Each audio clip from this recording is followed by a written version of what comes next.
The doctor. The doctor turned me away again. He said my anxiety kept me driven, shaken so deeply that my body sees no choice but to release through tremors and daily emesis.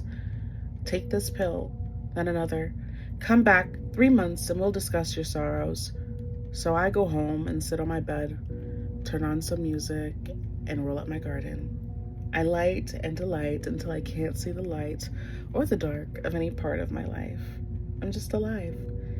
And I walk, I stumble, I bump into walls and giggle. Nothing is amiss, even when I fail to miss the bruises building on my frame. My skin isn't that fragile. I would have noticed had I not been engrossed in my lifted state of consciousness. But no, I decided it just wasn't that important. And one day the doctor will say there's nothing else we can do, and she will be distraught because she had known that something was wrong, and they all ignored her cries. They gaslit her when she voiced her concerns, and now she's at the end of her line. The doctor calls me in close to end of day. She's late. White rabbit. For this, my body will pay. On the table, she instructs me to lay. My legs and feet in stirrups, I'm bare and exposed, laying half clothed while she inspects my womb, materials undisclosed. Only a bit of cramping, she says.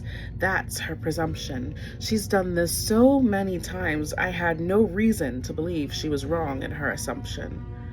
I feel my nerves begging me to flee, to run, to hide, escape from the beast she had inserted inside.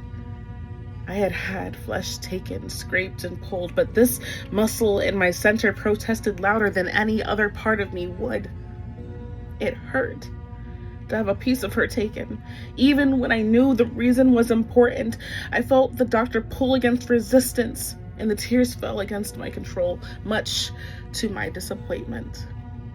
I hated giving her the pleasure. I didn't want to give her any satisfaction. I tried not to think that this had been intentional. She was just practicing her profession.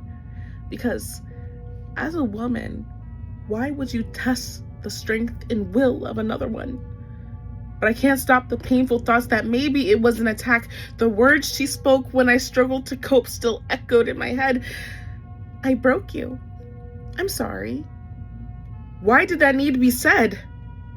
I broke you. I'm sorry. I feel as though that was her goal. I've been fighting for so long. Now I'm broken and too afraid to fight anymore.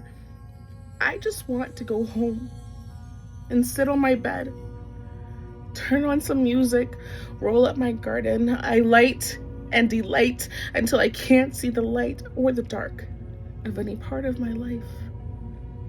I'm just alive.